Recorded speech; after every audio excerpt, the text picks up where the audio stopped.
Good evening, everyone. Welcome to Real Reds Talk, the authentic football fan channel made in Manchester. This is your breaking news show.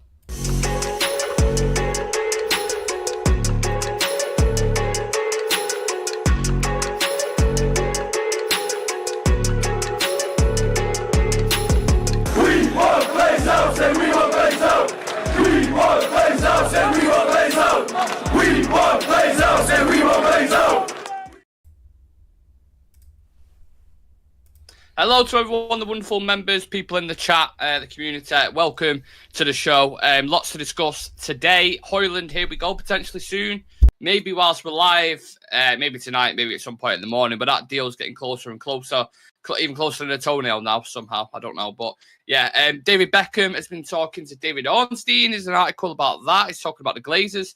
United have just rejected a bid for hiring Maguire for £20 million. We're going to talk about that. Sky Sports News have done a takeover update. Dean Henderson news. Kudus on the cards. And there's some little bits of news about the academy as well. So make sure you get involved in the comment section. Let me know how your day's been and leave a like on the video and subscribe to the channel. Now, we'll kick things off, lads. Hello to Sam and Shreyas. Dive straight into it with the Højlund stuff. Manchester United are negotiating with Atlanta for Rasmus Højlund today, and direct talks will continue between the clubs. United feel they've matched a point now to attack the deal and then reach a total agreement. And then there was a more significant one recently saying United have improved their bid to Atlanta during direct talks today. It will be more than a €60 million package. Understand negotiations are still on. Man United want to close the deal as soon as possible to focus on other positions right after. Very clear that Højlund wants United. The bid is supposed to be €70 million plus 5 or £60 million plus 4 or $77 million or 6.3 billion rupees or something along the lines of that. So a significant jump in the fee. What do you make of that, Shreyas? Yeah, I think the jump in the fee and the way this figure has, the way it has been put out and the way we are discussing about it right now, I think we can just say that this deal is now advanced. It is actually advanced. It is being fast tracked a lot, and I think the way the last game went down against Real Madrid, I think everyone was able to see how desperate we are for a striker. Like when it comes to the final third, there is actually no one who can be that focal point for us in that box. Like no one can do that job for us. And even though I think throughout the preseason we've been creating loads of chances, but we just haven't been able to finish him off. And I think the biggest reason of them all is that we don't have a true striker in there. Yes, Rashford can do the job as a number 9 in a few games, but he cannot provide that quality of a number 9 to you. He's best suited on the wing.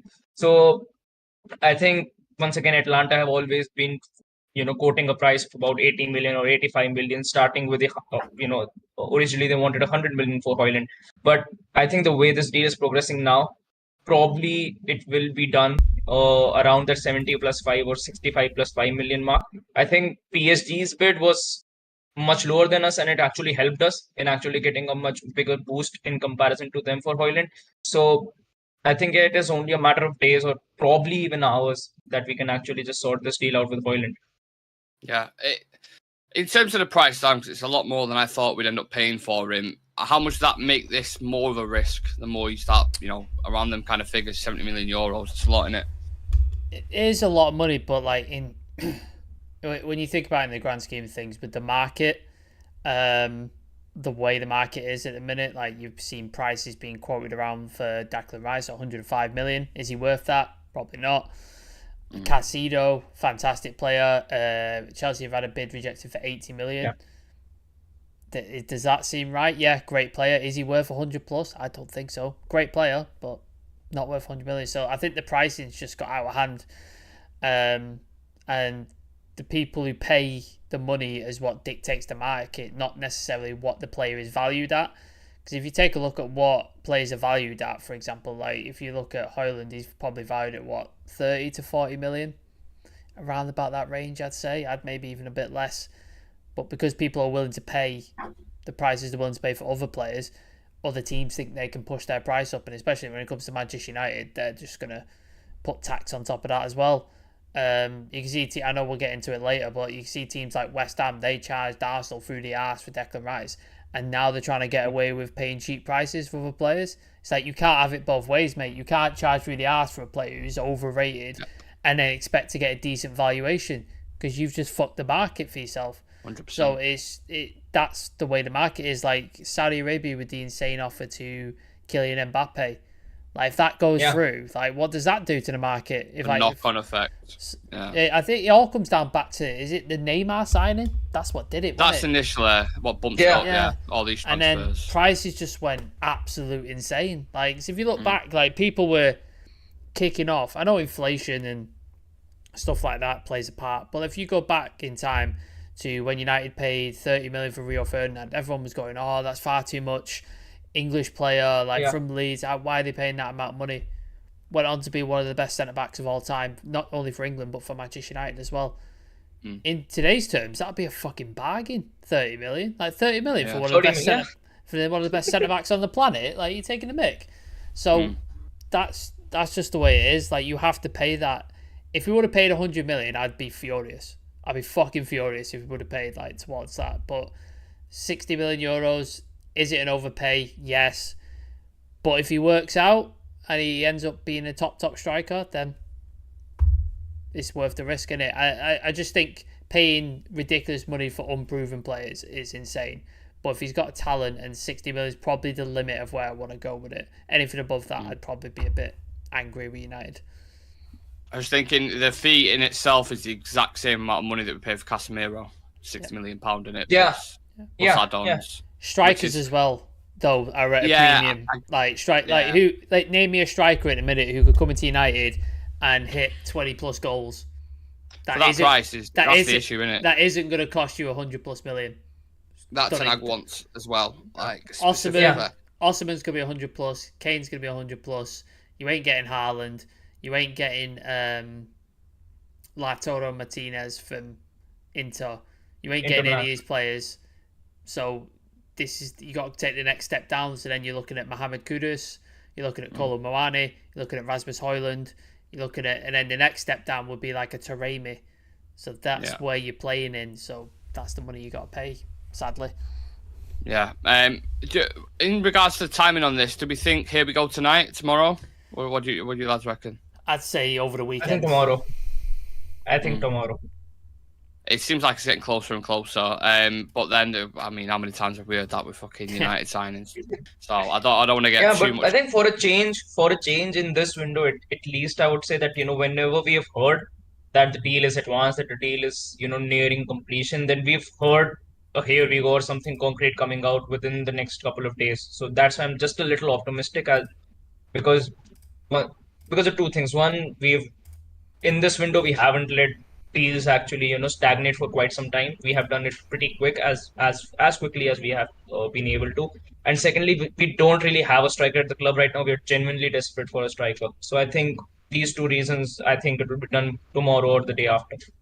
Yeah, we'll see what happens with that. Again, if we get here, we go tonight. Obviously, I'll go live and I'll discuss it with you guys. But yeah, it's 80%, 90% almost done, which we've heard before. So we don't want to jump the gun too much. But it's looking pretty promising, which would be nice to bring him in. Maybe he could play a couple of preseason games. I'm not entirely sure, but for sure, if we get it done soon, then at least be ready for the start of the Premier League season, which is mega important because we need a fucking striker. Like, we're so desperate for it. So yeah, fingers crossed on that one. Let's move on to the David Beckham thing, because he's done a piece with David Ornstein from the Athletic, and there was a couple of things about the Glazers in there which I thought was interesting. So I'll read a couple of quotes out and then we'll get into it. So he was basically saying, he got asked about the Glazers and the running of the club. And he said, is it time for the Glazers to leave? I think so. I think it's purely because the fans want it. Once you lose the fans, especially at a club like United, it's hard to get them back. Obviously, they have achieved a lot, but there needs to be a change. We've all seen that. We all know that. Sam, we keep seeing, in these quotes from ex-players, we keep seeing things like they've achieved a lot, fair play to them, credit to them, all these kind of things. Why do you think the ex-players are so glowing about him? What do you think it is? Because they know where the bread's buttered. They would know where the they're not there anymore, are they? No, but they got paid by him for years when they were there. And I think they know in future they may have to do business, or maybe they'll be at United, or maybe they need a job at United.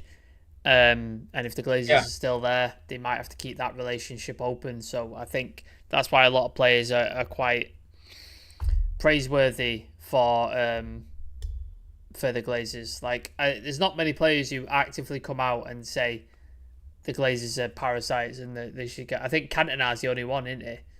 I believe. From my knowledge, yeah. I think. Like because Evra's not been that critical of him. It took Gary Neville a long time to physically come out and say something against him. Rooney, in that recent interview, he was praising them, wasn't he? He was saying stuff. So he always does, though. Yeah, he's done it a few times. So it just seems to be the way of business. Like I think a lot of players, it's like sort of bad mouthing your boss once you've left a job. Like you burn that bridge then, and if you burn the bridge, you can't ever come back to the club for opportunity. Maybe if they do get a job at the club, if they're exactly. Still there so I think a lot of players are playing that game. I think. But Beckham's never been one for principles. I mean, he sold himself out to Qatar quite easily and pimped himself out for that World Cup and took all their money. But it's the way it is. Like Gary Neville did the same thing. Like nobody's above it. It just takes the amount of dinero that you're willing to take to sell your principles out, and he's done that. And so is Gary Neville. I imagine they won't be the last. So there'll be a bunch of players who do the same thing. So I wouldn't expect any principles from football players, especially Manchester United football players. So that's their opinion. I don't like that now all the ITK accounts have now gone with the thing of Beckham interested in owning Manchester United and all this shit. And it's just like he's not. That's the script now, isn't it? Yeah. You know what they're going to do. It's not. He owns Inter Miami and he owns like stake in it, but the fact that he's just expressing like I want to own Manchester United doesn't mean I'm going to fucking do it. Like, do you know what I mean? Yeah. So I think people need to calm down a little bit, but it's good that he's a player of his profile has come out and said they need to go and I think they need to sell. I think his reasoning is wrong. Is the fact that, because the fans have turned against him. We were never with him. When they were trying to take over the club, there was protests. Yeah. Like, as soon as he came into the club, there's been protests throughout their tenure. Nobody's been happy with him being here. We haven't turned against him. We never wanted them. So I think he needs to get his history a bit correct. But I understand the game he's playing, so it doesn't surprise me, really. Yeah, we've got 21 people in the chat. They're a little bit quiet. Get your opinions in, get your questions in. We'll go through a couple of the comments very, very shortly. There was a bit on the takeover trials from Beckham as well, and he was saying, I suppose any involvement with United RE takeover would mean the world to me going forward, but who knows? We'll see what happens in the next few weeks or months. Hopefully a decision gets made, and if I'm involved in any way, if not, I'll be a United fan and just do what all the other fans are doing. But would you like someone like a David Beckham involved? What's your general opinion on ex-players being involved at the club? I just think the way the ex-players are actually putting themselves in the limelight right now, some of them have pretty mixed comments about the Glazers. Some of them are very, very positive about the Glazers. It's very rare to see ex-players actually coming out and actually saying what is the truth about them. So I really don't know. I think even if ex-players come, I really don't know how they fit into this whole dynamic. Like, what are they actually going to come in and push in for? Are they going to be pushing in for a sale? Are they going to be pushing, coming in and just... Well, it'd be an ambassador role. I imagine for like a Beckham, it'd be an ambassador or helping out with certain things at the club. You never know, do you? Because no one knows what fucking Fletcher's job is, let's be honest. Exactly my point. And I think that's why we should... You're on mute if you're speaking. Just because you use both. Yeah. Andy Cole's got an ambassador role, hasn't he? Like he goes and does stuff. So I imagine it'd be something along those lines. And you don't hear him criticise the club because he has that role. So exactly. Yeah, and I think the biggest thing about all this is till the time we hear something concrete. Like imagine if whether it's Sir Jim Ratcliffe or whether it is Qatar, but the club eventually gets sold. I would rather want designated positions with qualified people who know what the job is, who know how they want to do it, and where the direction the club actually wants to go toward, and in direction with the manager as well. I think that would be a much better system to actually work with rather than just working with ex-players. Of course, if they are if they are qualified enough, if they have done the job before, if they're good enough to do it, I wouldn't mind bringing them in. Like someone like an Edwin van der Sar, they've done the job at Ajax, they've been incredibly successful. Actually worked with Den Haag before as well, so that's a very good relationship to have at a new club as well. I wouldn't mind those type of people. I wouldn't mind those type of ex-players, but when it comes to just appointing ex-players on the basis of their status and what they have been doing on the club and outside of the club, that's where I would have some question marks about it. Absolutely. Should we read out a few comments, Sam? Yeah. Let's have a look. Sherez from the top of Old Trafford, please can you close the leaking of the roof? There you go. Dan's just putting in about the Harry Maguire thing, so we'll get onto that later. Evening lads from Prab, evening to Prab. And Dan, would you let Maguire leave if we're not getting a new centre back? I mean, I think if he did leave, I think you've got Luke Shaw, who's the cover, and then we've got Alvaro Fernandez, so I'd imagine he'd step up into that left back role. So I imagine that's how it would go. I don't see us buying a centre back because of the limited funds that we have, but you never know. Stranger things have happened. We could do. Shah Sam saying keep ex-players away from the club unless they are competent and qualified for the position. I agree. Unless they're in an ambassadorial role, then I've got no issues because they don't have any real power. They're just there representing the club. That's fine. But yeah, don't put, for example, David Beckham in a football director's position when he's got no experience of doing so. Like it's just exactly. Dan, I'd rather choose the Glazers alone instead of having the Glazers Jim Radcliffe Glazers out. And you're placing the Cosmos light. Appreciate it. Great. Thank you very much. Yeah, lots going on at the moment. Very, very busy. So do continue to like the video. And just the last bit on the David Beckham thing. He was saying, when I played for Manchester United, we were at the top of the tree, winning everything. The ones who were successful, the ones where the players wanted to come. Luckily, we still have that United pull that existed when I went there. We want that back, and the sooner a decision can be made, the better. It hasn't been the greatest of times for United on the field or off the field, and seeing Erik ten Hag come in is a breath of fresh air. He has had some tough decisions to make, but he has done it in the most elegant way and in a way where he has got the fans on his side. Does it feel like you, Sam, we're finally on our way back, and does that depend on the Glazers going or not? Or do you still think we could be successful regardless of him? I think we could be successful, but to a limited extent. Like, I think we could do, like we've done the Carabao Cup. I think we could do an FA Cup, possibly a Europa League. I think we could, that kind of success, absolutely under the Glazers, because Mourinho did it, Van Gaal did it. So that sort of success is possible. In terms of winning a league and a Champions League, that ain't ever happening under the Glazers, because it's going to take a level of investment into the squad, the training facilities, the stadium, scouting, etc., that they aren't going to do. They aren't going to put that sort of money in. Like, you look at what City are doing over on the other side of Manchester, like fully upgraded training facilities. They've got youth stadiums and reserve stadiums outside thing with the women's team also. They've got a fantastic scouting network, like grabbing people like Julian Alvarez, etc. Have you seen the fan park, Sam, that they're building now? Yeah, it's insane. The new fan Absolutely park. insane. Like, increasing the capacity as well. That's like, what I'm saying. doing loads of investing in the area and stuff like that. So United Glazers ain't doing that. They ain't spending that amount of money. They ain't putting that sort of shit in. Like, they'll put a lick of paint on it and then call it a day. So there's limited success, and Ten Hag can only work miracles so far. Like, he can only go to a certain point without serious investment. And I think the job he's done over the past season has been nothing short of a miracle. Like, I can't believe the success he's been able to do with the shit he's had to put up with. Like, we've been through it a million times. The Ronaldo thing, the Mason Greenwood thing, the ownership situation. Do you know what I mean? Just all the shit that's happened to him, and he's managed to get us a trophy and finish top 3.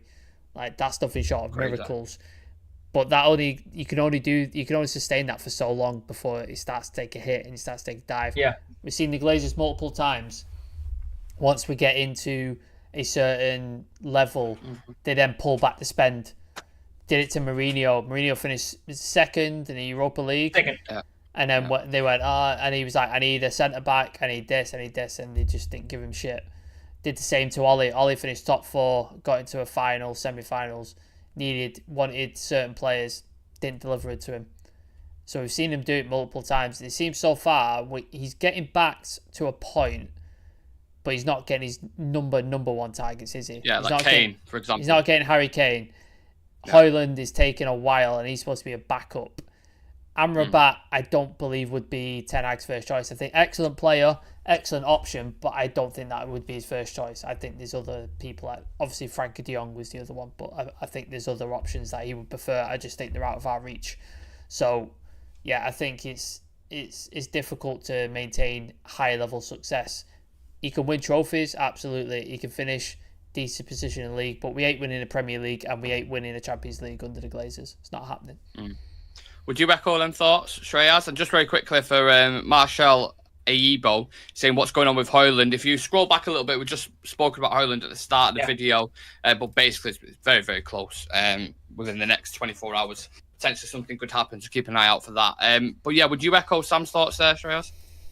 Yeah, definitely. I think it makes perfect sense. I think this is one of the biggest reasons why we haven't won the league or, even gone close to winning a Champions League in the past 10 years. I think it's going to be very difficult for Ten Hag as well. After a point, you cannot keep on, using the same tactics, using the same players. And there's only so much you can do with the squad. Like we saw that, the squad actually got pushed to its limit by the time that the February and March time actually kicked in. The squad was pushed to its limit. So you need fresh legs, you need quality players to actually come in, get the first team players certain rest so that they can actually come in rejuvenated. But we just didn't have that in our locker last season, and that's why players like Rashford, who were having, I would say, one of the best seasons of his career, actually dipped in the later stages of the season. Similar to the case of, I would even say, players like Casemiro. They just got overworked. Eriksen. The way they had exactly, Eriksen as well. Bruno, I don't know how he was able to play constantly every single 3 days and cover basically the entirety of the pitch. But these players do get overworked a lot because we just don't have the options to actually come in and do the same job for them on the field.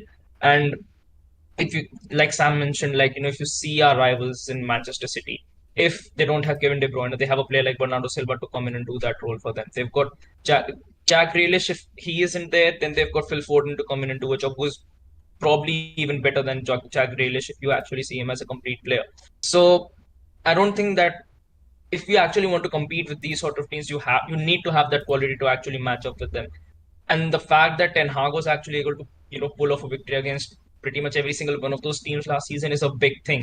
Having a striker like Wout Weghorst and still finishing third in the Premier League, it speaks volumes as to what he can actually accomplish if he gets the backing that he wants. If he gets the players that he wants, then imagine where he can actually take us. But there's just a limit to as to how much Ten Hag can actually pull through in this window as well. So we need to keep that reality under check as well.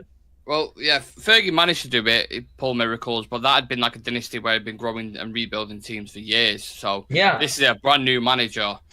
I'm not sure he can sustain that under the Glazers. I'm really not. Like, even if you back him to a certain extent, that's quite like this window's been relatively decent. But I just look at the landscape's completely changed in football now. Even in 15, 20 years, completely changed. Like more state-owned clubs, there's a lot more financial investment in there. It's tougher to compete. So I find it is insanely difficult without significant investment into the club if we want to win a Champions League or a Premier League.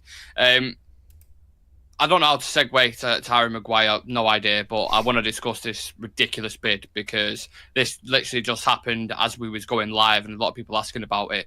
So Manchester United have rejected a £20 million bid from West Ham for Harry Maguire. It's unlikely that West Ham are going to push again at this point as he wants to stay and fight for his place. A couple of annoying things in that quote there. Sam, what is it with these fucking stupid bids? Please tell me what's going on here. West Ham are just taking piss, aren't they?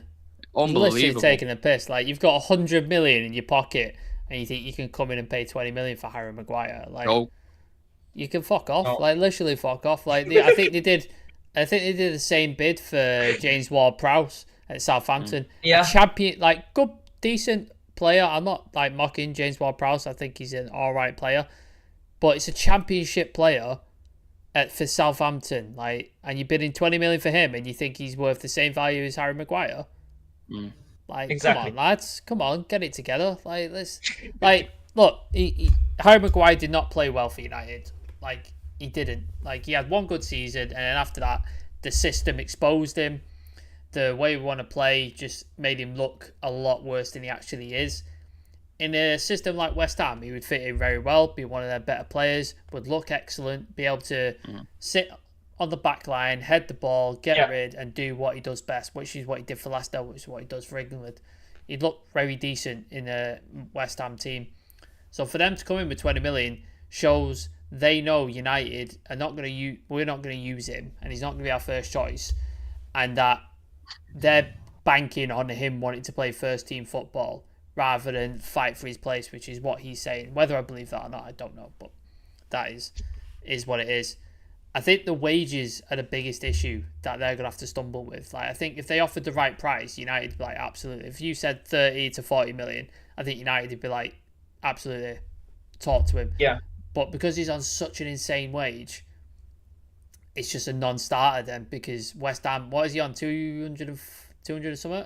200, I think, or 180 or 200, I think it is. Because he got a pay increase, didn't he, because of the Champions League qualification. Yeah. So they ain't paying anybody 200 grand a week. Like, it's just not happening. I don't even think Declan Rice was on that when he was there, and he was captain. So that's going to be a stumbling block for them. So, but yeah, that price point is just absolutely unacceptable. That's up there with the Galatasaray 6 million for Fred. Like, you just people trying to lowball us. You need to set up a code on your email when you get those in. Anything that mentions a number below this, just auto reject it. Ignore. Auto reject because that's taking the piss. Yeah. Like, if they want to negotiate, if they want to come in and say like, right, we'll pay you 30 plus 5-6 add-ons, then all right, we'll open to conversation. 20 million. Mm-hmm. Just fuck off for that. No. Fuck off. Also, fuck off with Nottingham Forest with this loan deal for Dean Henderson with the fucking options to buy. Like, fuck off. Absolutely fuck off. Yeah, he's still, look, Maguire's had his issues, but there's no doubt he could be a top player for a club. Like, he's still United captain, still had like 57 caps for England, I think it is. You know, he's played in the Champions League. He's played at the highest level. He's played in finals and shit. Like, you get £20 million. Like, come on. He just, like, he's very exposed in our system, and we have been very critical of him, but he's worth more than £20 million. I don't give a shit what anybody says. And there's a couple of people in the chat about this. Record Thomas saying Glazers don't want Man United on top. Oh, yeah, we've known that for 18 years. Henry Jones saying Ten Hag is the saviour of this club. Without him, Leach are at Arsenal. No Casemiro. Dallo and Wan-Bissaka are awful. Shaw in Mackey's. Maguire still captain, Rashi awful. Yeah, it's a good point. He's improved a lot of players. Yeah. Sean S says, I like the market attitude with Man United, not having to spend more than the market price. I'm worried this might backfire for selling. Maguire's market price is atrocious, and I don't see interest building. Some very smart people in the chat today. Please do, if you are new to the channel, you just come over here if you've seen the short or you just clicked on the link or whatever, do subscribe to the channel. We're 23 of 2,800 or 900, I think. Yeah. 2,900. Yeah, so make sure you do subscribe to the channel. Content every single day. And Record Thomas says it's not the state, it's the it's not the state, it's the Fish brothers, and Man U is not a fish club. That's why they don't want to sell us. I don't get that. Does anyone get that comment? No. That's just gone straight over my head. Please rephrase it and we'll happily discuss it. But yeah. Shreyas, how much is Harry Maguire worth in your opinion? And this is obviously an issue because of the wages, right? The FFP, potential wages. No way near good enough, this bid. I think at least 30 million is a conversation starter. Like, the way this window is actually being going on right now, like, I think 20 million is way too less. Like, I think even if you push it up to a 28 million or 30 million, I think then you can at least start a conversation with him. But anything below than that, I think that would be a bad deal on our part. Because, and especially if it's West Ham, then it's a very bad deal on our part, because we know that they have the money to pull that sort of signing off. They went to Southampton. I think they went to Chelsea for Conor Gallagher as well with a 40 million or a 45 million bid. And Chelsea just said that that at least 60, otherwise no conversation. And I think United have had the same attitude, which is the right thing to do as well, because we all know that West Ham are going to sign players this window. And they're just weighing out their options as to, how much they'll have to pay for these players, because everyone knows that they have the cash to pull some big money signings off now because of the sale of Declan Rice. So I think even we should take some advantage of that fact. At least 30 million is a conversation starter. And if you can build it up to 35 or 40, then I think it would be a very, very good signing for West Ham, and equally good for us as an outgoing, because it raises funds for actually getting another striker, or maybe another midfielder, or a backup centre back, whatever Ten Hag wants to play with. But it frees up more funds, and I think if the possibility of Harry Kane, going deep into the window has to become a possibility, then Harry Maguire or Scott McTominay, one of these outgoings need to be done. Yeah. Unfortunately for us, and they're saying West Ham are unlikely to go back in. I'm not sure why that is.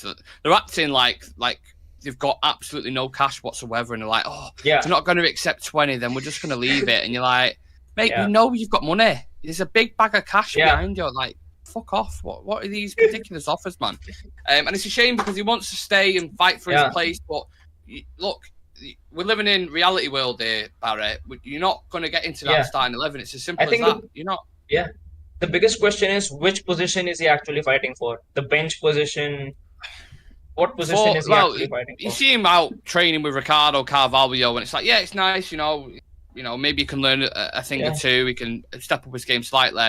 But you're 30 years old. You lack mobility. You've hardly got any pace. You can't scan the game. What's going to improve in the next couple of years? It's not going to happen. So it's time to go. Go to another team that suits you better.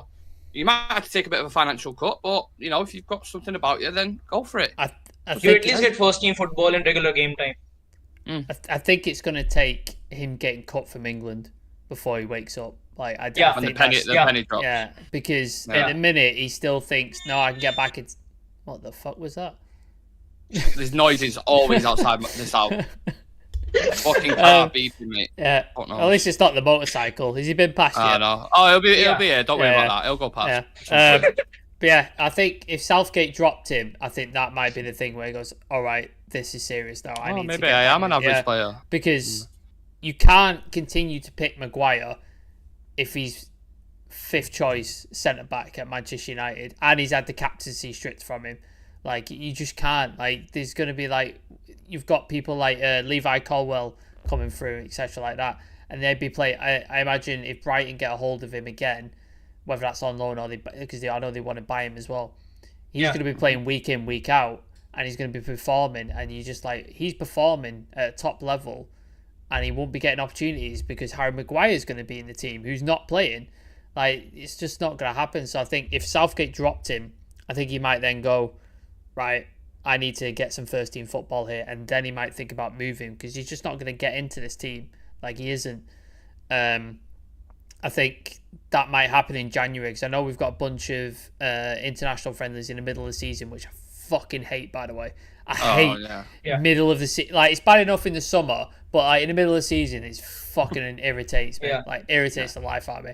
So I think when we get those friendlies or qualifications or whatever it is in the September and October, if he's dropped for them, I think by January he might go, right, I need to make a move here and I need to go, and that might what happened, but obviously it depends on what happens. Amy Rocks in the chat, howdy you wonderful Red Devils, how's it going, Amy? I hope you're well.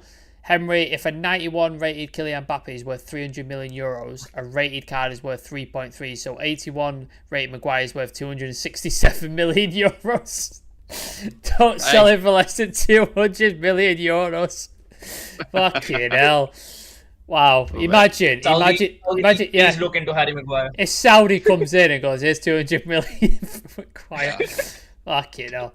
West Ham plays smart, just testing United's desire to sell. It's not often we say a player with trajectory like Maguire drop as tremendously as it did. It's hard to determine a price for him. I agree to a point. Like, his trajectory has gone severely down. However, I think as an England regular, former captain, and in the right system, he's a good player. So I don't think he's worth 20. Obviously, he's not worth 50, 60 either. But in the middle, he's got to be a price there somewhere. He has certain abilities that he can still, it could still prove useful for certain teams. And I think West Ham is a perfect fit for him. So at least I think an evaluation of 30 million, I think it's realistic and fair as well.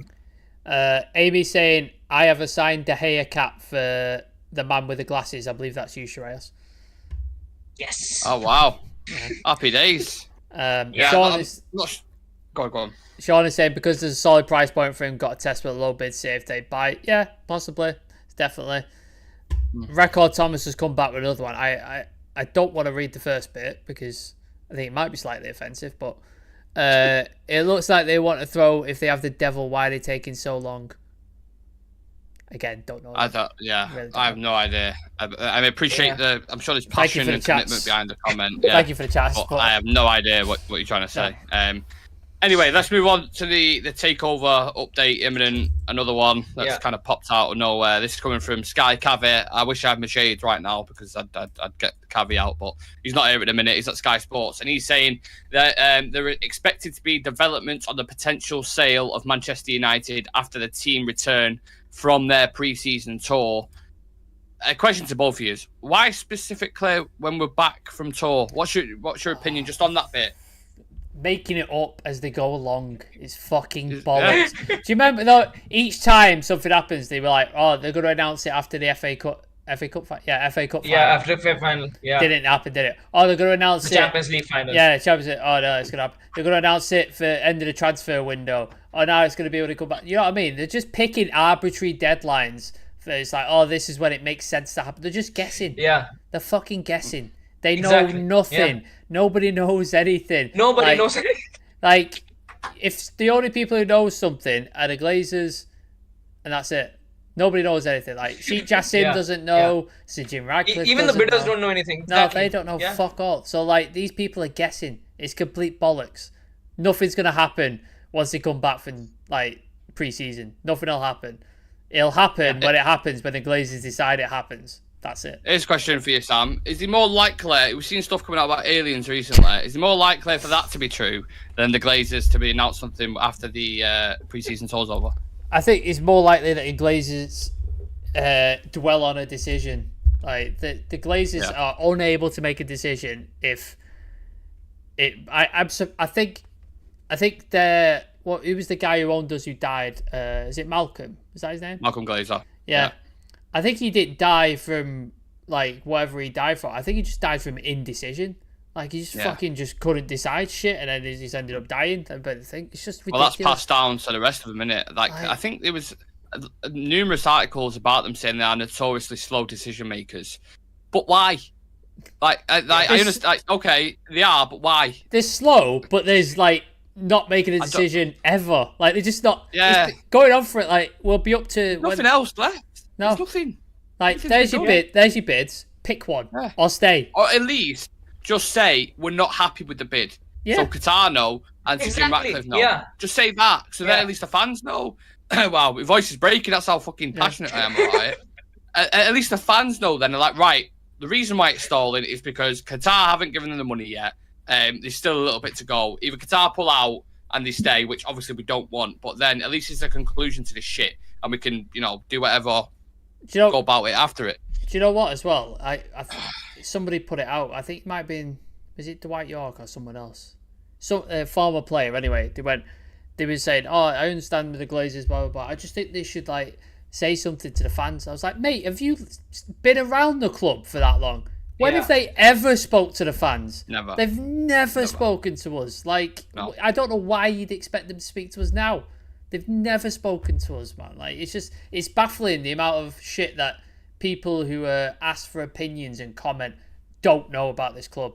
Like, the amount of fucking idiots. Or they act like they don't know. The amount of idiots who comment on, like, if you do a reel or something like that, you comment and go, they've spent a shit ton of money. They fucking haven't.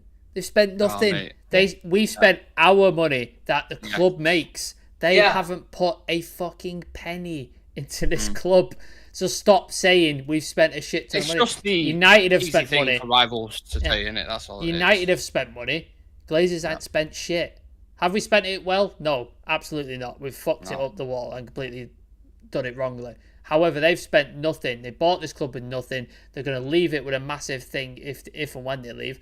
And they've put nothing into it. So I don't like, it just really annoys me people getting shit wrong and just like trying to tar the club with a certain brush. And it's just like, if you actually follow the club and you're part of the club, understand the reality of the situation. Like it's so irritating.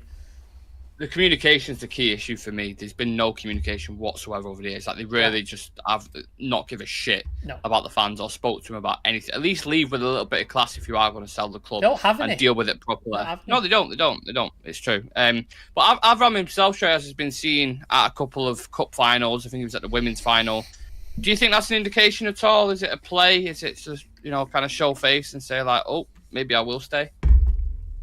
I don't think there's anything anything that they do. They just do it for the heck of it. If they wanted to just see a FA Cup final, they just did it as a formality because they own the club. But they don't usually give it though. Like they don't turn up to a lot of finals, to my knowledge. I think they show up to games where they know they're not gonna be lynched, because I think if they showed up at Old Trafford, it's not going to go well. It's at a neutral ground. It's not going to go well. It's at a neutral ground. Do you know what I mean? Not going to be linked. I don't remember any time. I don't know if I've since I've been born I've ever seen the Glazers at Old Trafford. Like personally, I haven't. Maybe I missed them, but I genuinely haven't.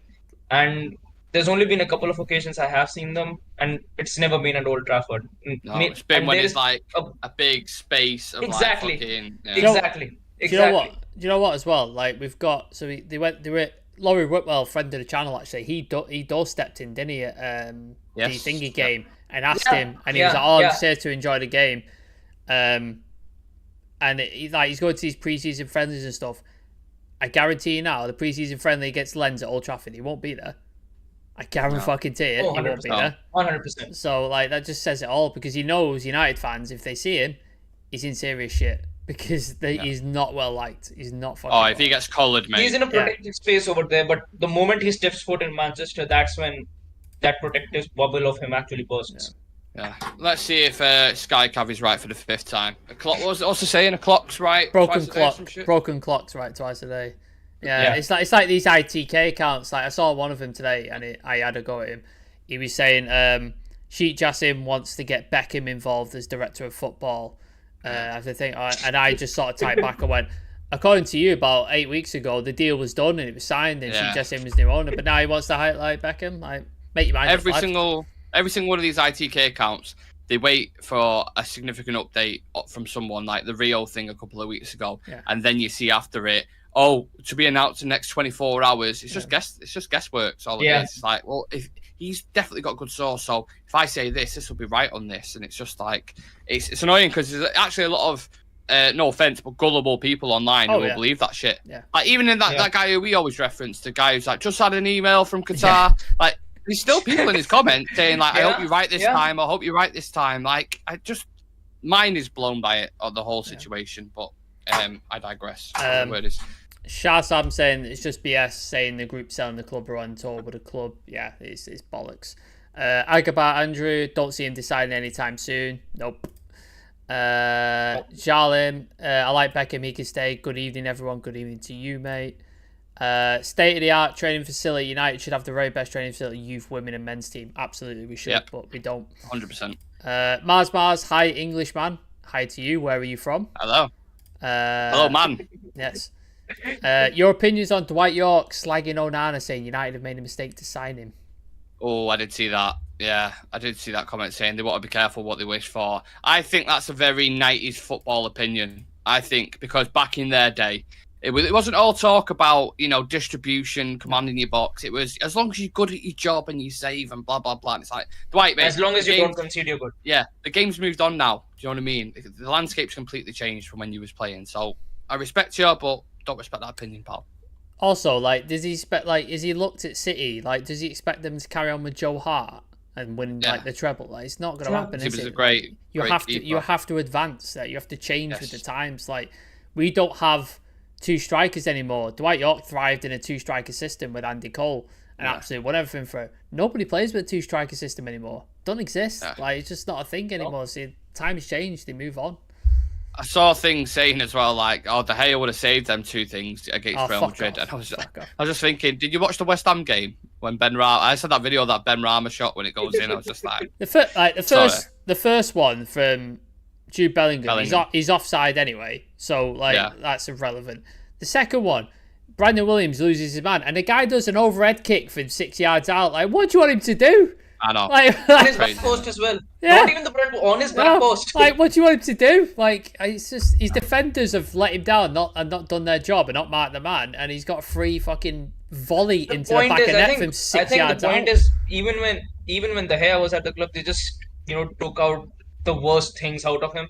Even when during his 2015-16 period, 2016-17 period, I think when whoever is in between the sticks for Manchester United, there is that hate and negativity that they have to live with. I think you take those two goals out. I don't think that he was at fault on either of the goals. You look at his distribution, the way he came, not just the way he commanded his box, but when we were playing out the back, he was so advanced. 51 passes, I think he had. Yeah. Came out, hit the ball out. He did practically everything that a centre back or a CDM has to do.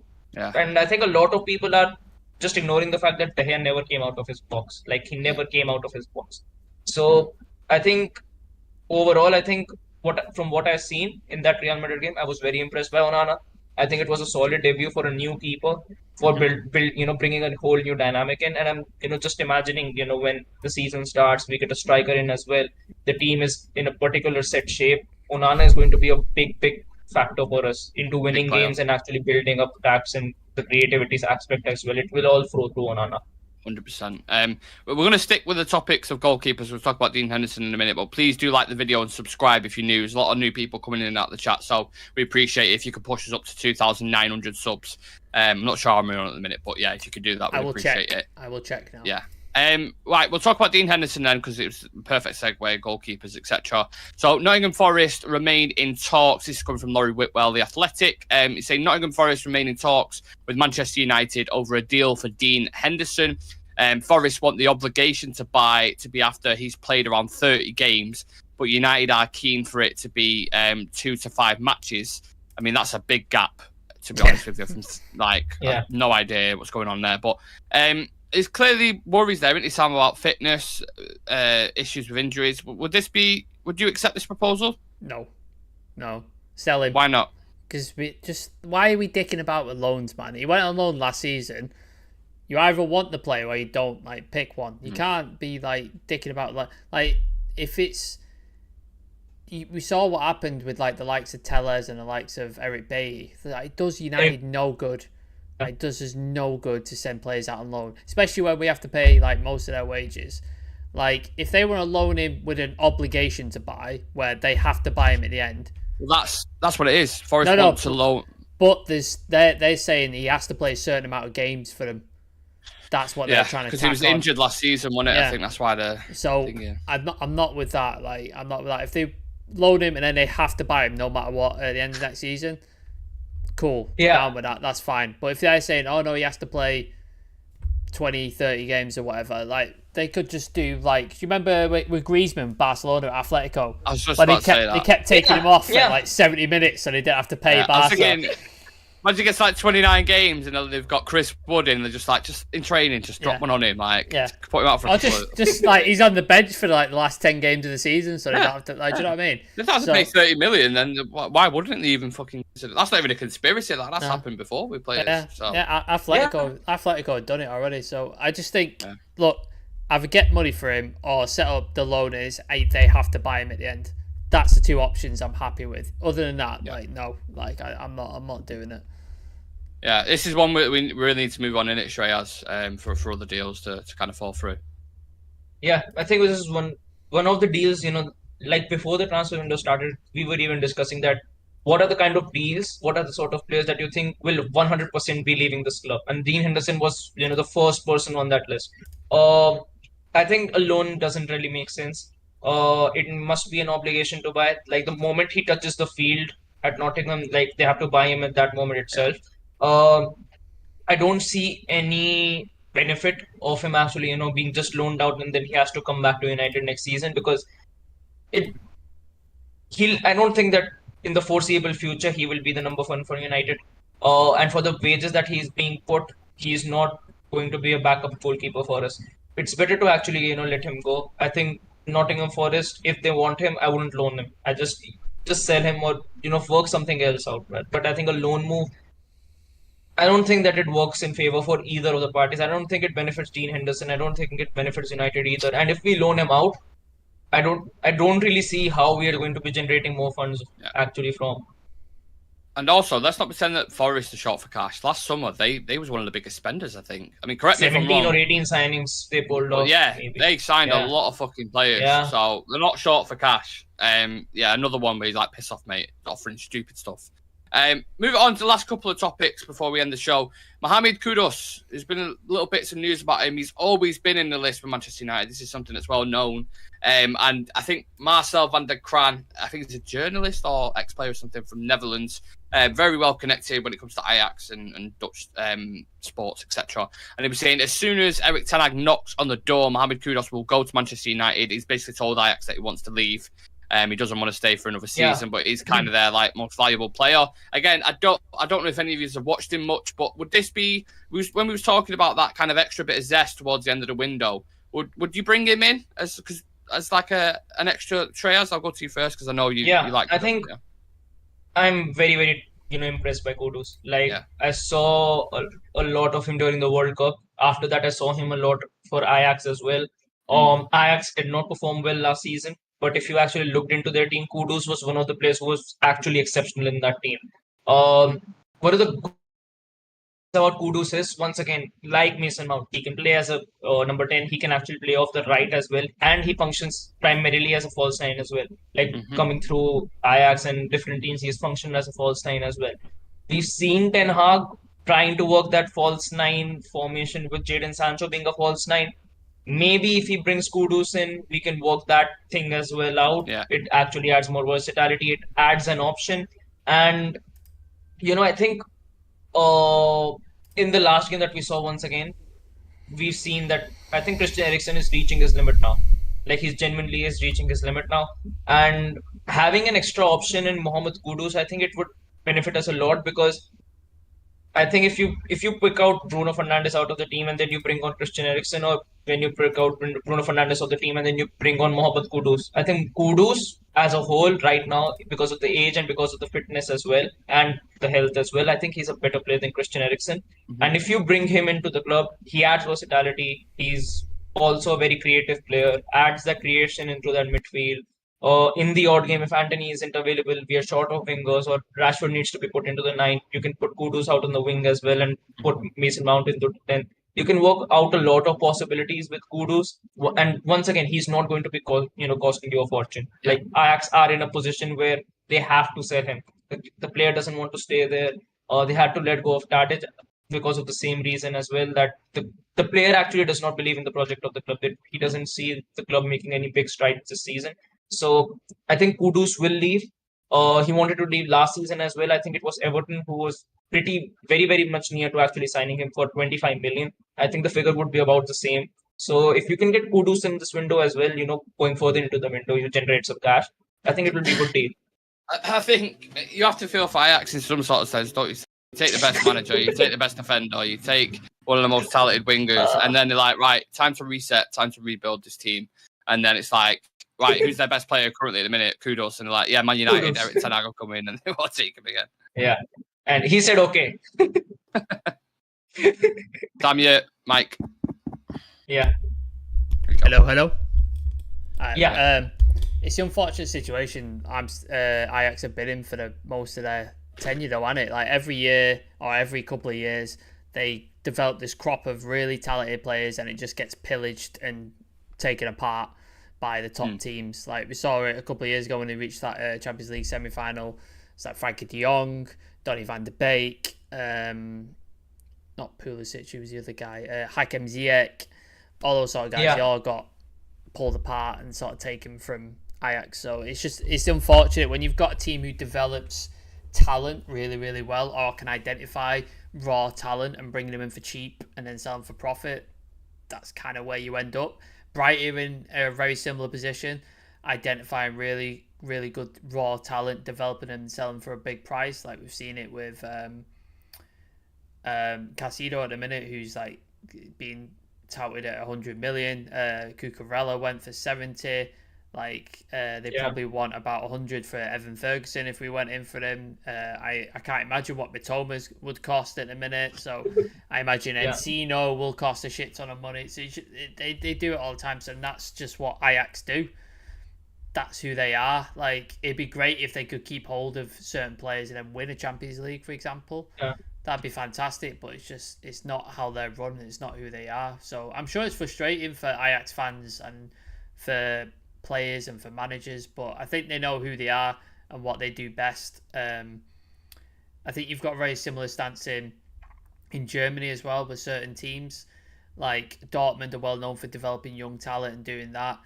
They have won a couple of things here and there, but it's not much. Like it's always normally Bayern, and it's always normally Bayern taking their top players. But that's what they do best. Dortmund take players who people have given up on, or young players that need developing, and then they sell them, and that's what they do. And that's unfortunate that Ajax are like that. But that's why many people like Ajax.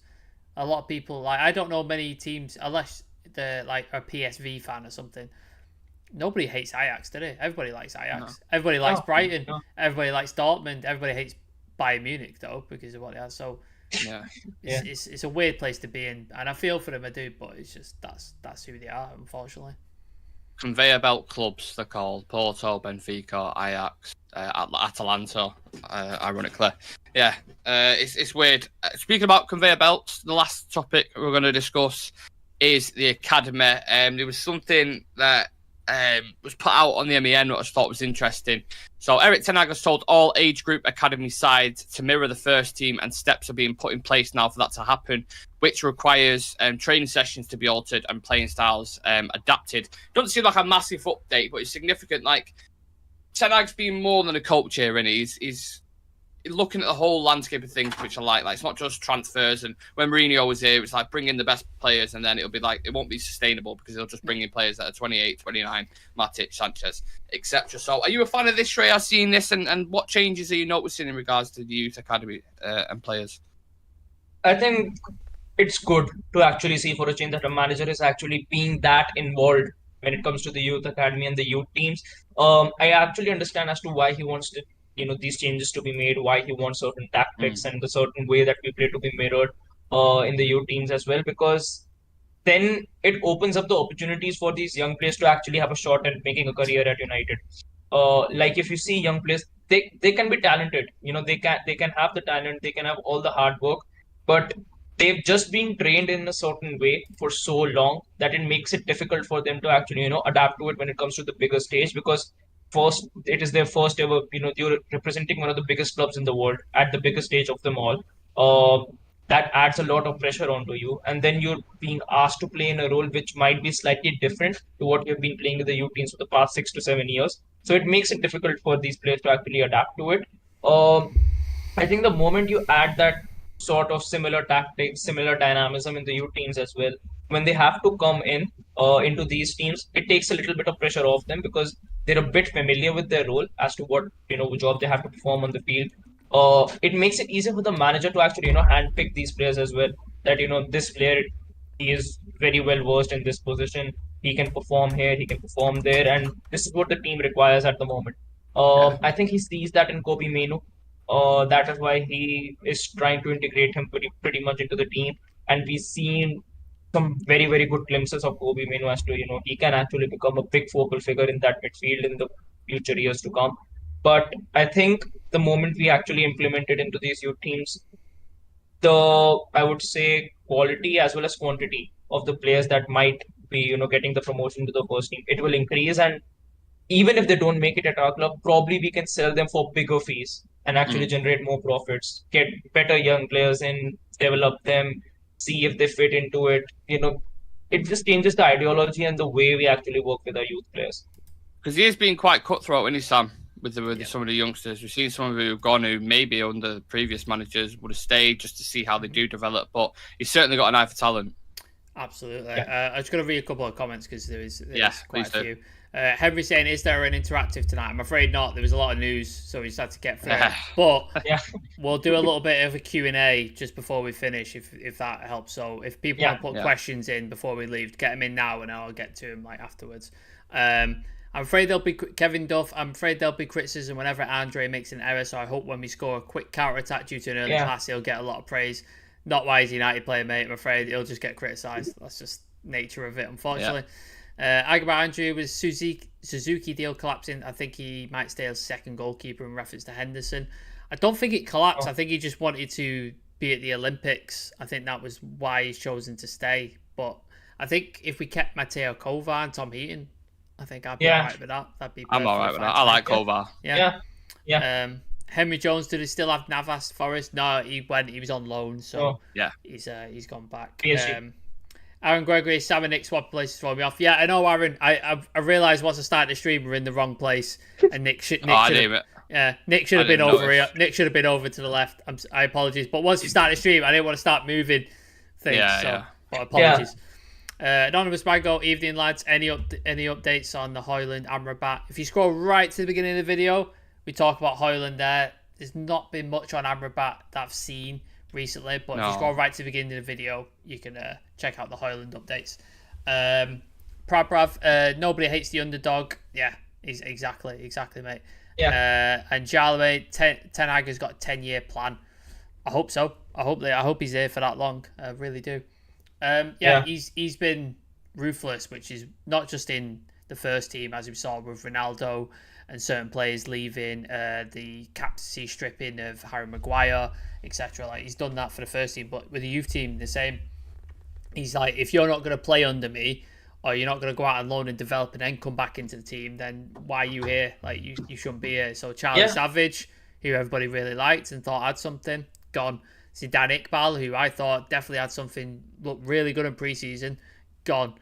So it's going to be interesting. Clearly, he sees Kobe Mainoo as the next thing. Like, he's integrated into the team already, but it's a bit worrying that he's got injured, which I think is why the Amrabat talks might start picking up a little bit, because depending on how long he's out, it might be a bit tricky. You might see Alvaro Fernandez be integrated in, because obviously Terrell Malacia, I don't know how long he's out. And if Harry Maguire goes, that may mean Shaw covering more, which means the left back spot opens up. So you could see that. So yeah, I like it. I like that he's restructuring everything.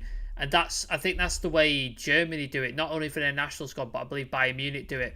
Every age group team plays the same way. So you can just transition into the under 21s and then into the main team. And you don't lose any sort of momentum. You don't have to adapt to any sort of like system and go, I'm not used to playing this way. You just straight in, and it's easy adaptation, which I think is a great thing.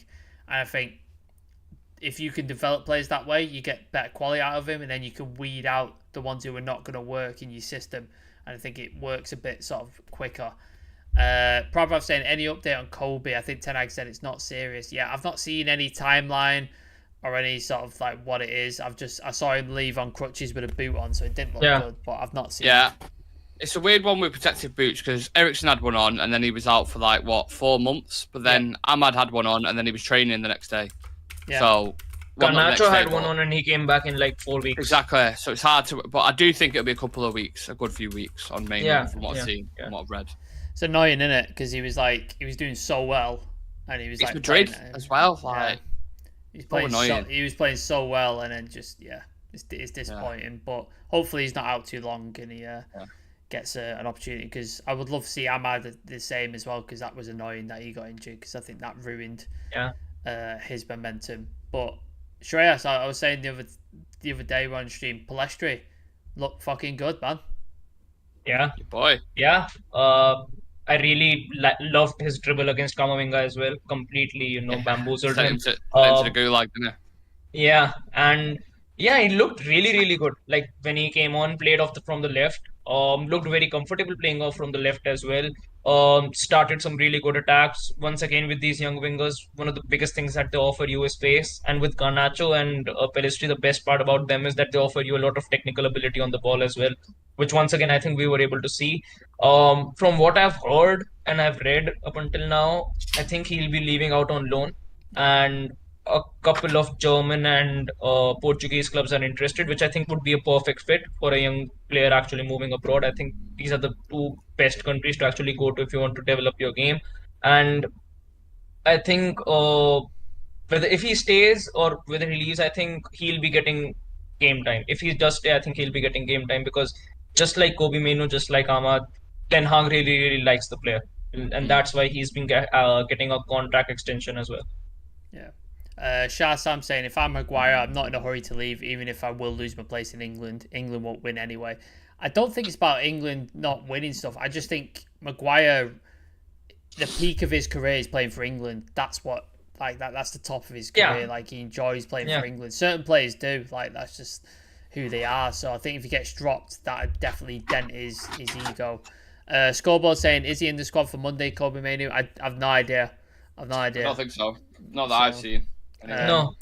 Henry with a question. If anybody else has got questions, please do get them in. Otherwise, we'll wrap up. If we complete Amrabat and Højlund deals and manage to sell Maguire, McTominay, Fred, how long do you think it will take us until we are challenging for titles? Well, the Amrabat deal is on Fred and Donny leaving. So if Fred gets sold to Galatasaray and Donny goes, then that Amrabat deal will happen. Yeah. Maguire, I think he'll end up staying, to be honest, because the only real suitors were West Ham, and they're throwing stupid offers in, so that's not going to happen. McTominay, Potential, yeah. If McTominay goes, then I think, I don't know, we were just talking about Kudus there and other players. Maybe there's potential for something like that to happen. I don't know, but yeah, that's what I think. I've got to agree. Juventus banned from Europa Conference League. Interesting. Yeah. Very interesting. They all like 20 million euros or something, I think. If you had to keep one, Fred versus McTominay, I personally would keep Fred, but that's my personal opinion. Yeah, I think Fred has shown higher levels in better games than McTominay has. Like we've used Fred in some like away Champions League fixtures where he's done really, really well, and I haven't seen that level from McTominay. I've only seen him do well against like Leeds and teams like that. City. Oh yeah. But I mean that the City thing always gets remembered because of the goal, wasn't it? Like at the very end, but really, Fred's better for me. Yeah. Blazing Zari, anyone up for smoking the Kush Kush? I mean, if you want to pass it, mate, sure. Absolutely. Shah Sam, if Suzuki signing doesn't happen, are you guys okay with Heaton as backup? Yeah, Heaton and Kovar. I'd be surprised. Tom Heaton has surprised in pre-season. Again, it is pre-season, but I think he should have been given more opportunities last season. Like he would always play De Gea regardless. I'm a fan of that. So, yeah. Fred is bang average like Maguire. I mean, I think Fred has a lot more to offer than Maguire in the current system. I think if we had a different system, you'd probably see better from Maguire. But that's just he was all right in the Barcelona games as well, Fred. Yeah. Like in the Barcelona, he's pressing high up, winning the ball back. That's where a couple of our goals came from. He can be an important player, but he can also be a fucking nightmare at the same time. So. But I think for the role that he'll be actually, being staying for like a 30-minute or 20-minute cameo in said games, I think for that role, Fred is a much better option than having McTominay at the club. Yeah, and somewhere in Europe, like I don't know who's going to buy, like Galatasaray, be one of the best players. So yeah, you play with is it Wilfried Zaha? He's the one who's gone to Galatasaray. Yeah, Zaha's gone to Galatasaray. That's a weird decision, that, isn't it? It's bizarre. Probably offered it on a free, in it. Probably the ones that offered him the No, but Saudi offered him a shit ton. And he chose Galatasaray. I don't know. Fred had offers from Fulham, had offers from Saudi Arabia. Yeah, Saudi as well, yeah. The Turkish lifestyle, man, they must just want to live over there, you know what I mean? I suppose they're in the Champions League, aren't they? So you play Champions League football. Well, yeah, that's something to consider as well. Yeah, there would be loads of variables to it, won't there? Is that everything? I think, unless anybody's got any other questions, I think we can wrap it up. But Blazing Zari, if you're not subscribed, you look like a new name. If you're not subscribed, please do, because we'd love to have you about. Yeah. So please do subscribe. And anybody else who's new, every single week, then click the link in the bio or click the join button next to the notification bell. Make sure you drop us a follow on socials as well, TikTok, Instagram, and Twitter for news updates, clips from the show, aesthetically pleasing visuals, all that kind of jazz. Actually, kind of bundled deal. So make sure you check them out. Anything else I'm missing? I think we just disconnected from the OBS. Hold on. No, we're back. We're all good. We're good. Prav, also, it's my birthday today. Happy birthday, Prav. Happy birthday. Happy birthday. Well done. I've not got a happy birthday sound, Prav. No, we haven't. But let me find something that's at least close to that. I'll give you this.